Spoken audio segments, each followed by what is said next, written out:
दोहा सुनत बिनित बचन अति कह कृपाल मुसुकाई। जेहि विधि उतरै कपि कटकु तात सो कहु उपाई। अर्थात समुद्र के अत्यंत विनित वचन सुनकर कृपालु श्री राम जी ने मुस्कुराकर कहा, हे तात, जिस प्रकार वानरों की सेना पार उतर जाए वह उपाय बताओ।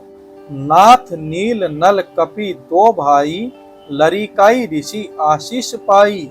तिन्ह के परस किए गिरि भारे, तरहि जल्दी प्रताप तुम्हारे। अर्थात समुद्र ने कहा, हे नाथ, नील और नल दो वानर भाई हैं। उन्होंने लड़कपन में ऋषि से आशीर्वाद पाया था। उनके स्पर्श कर लेने से ही भारी भारी पहाड़ भी आपके प्रताप से समुद्र पर तैर जाएंगे। मैं पुनि उर धरी प्रभु प्रभुताई, करियहूँ बल अनुमान सहाई। एहि विधि नाथ पयोधि बंधाइय, जेहि यह सूजसु लोक तिहु गाइय।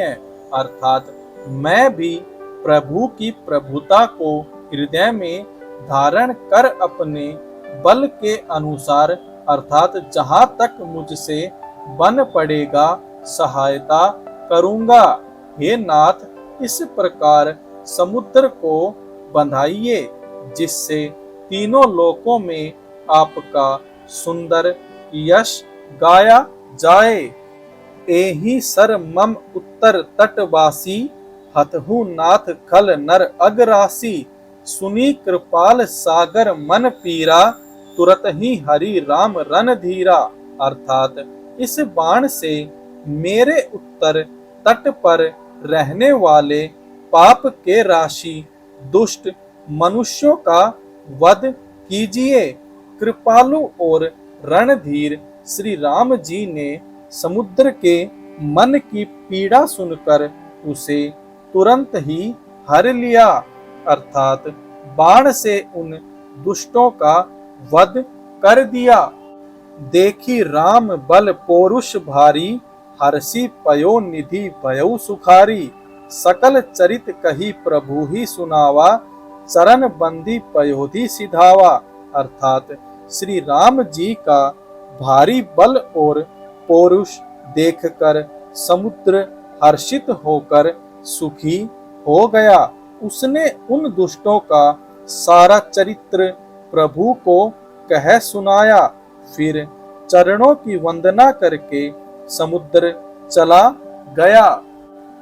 छंद। निज भवन गवनेऊ, सिंधु श्री रघुपति ही। यह मत भायऊ, यह चरित कली मल हर। जथामति दास तुलसी गायऊ।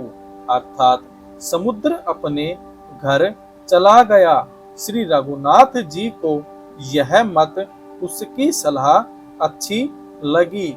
यह चरित्र कलयुग के पापों को हरने वाला है। इसे तुलसीदास जी ने अपनी बुद्धि के अनुसार गाया है। सुख भवन संशय समन दवन, विषाद रघुपति गुण गना। तजी सकल आस भरोस गावही, सुनहि संतत सठ मना।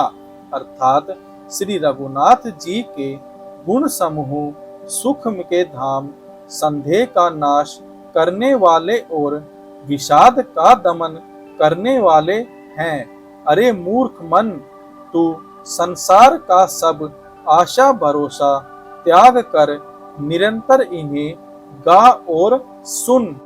दोहा सकल सुमंगलदायक, रघुनायक गुण गान।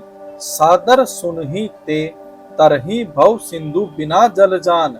अर्थात श्री रघुनाथ जी का गुणगान संपूर्ण सुंदर मंगलों का देने वाला है। जो इसे आदर सहित सुनेंगे वे बिना किसी जहाज अर्थात अन्य साधन के ही भवसागर को तर जाएंगे। मास पारायण 24वां विश्राम। इति श्रीमद् रामचरितमानसे सकल कली कुलुष विध्वंसेने पंचमः सोपानमः समाप्तम्। अर्थात कलयुग के समस्त पापों का नाश करने वाले श्री रामचरितमानस का यह 5वां सोपान समाप्त हुआ। तो दोस्तों, आज की हमारी पाठ 23 की वीडियो में आज हमारा सुंदरकांड का पाठ समाप्त होता है। मैं आशा करता हूँ आपको मेरे द्वारा की गई यह एक धार्मिक कार्य आपको बहुत ही पसंद आया होगा। चलिए दोस्तों, अभी मैं आपसे अलविदा लेता हूँ और जल्द हाजिर होता हूँ हमारे एक और धार्मिक ग्रंथ के साथ। मैं आपको जैसा भी होगा जल्द से जल्द बता दूंगा।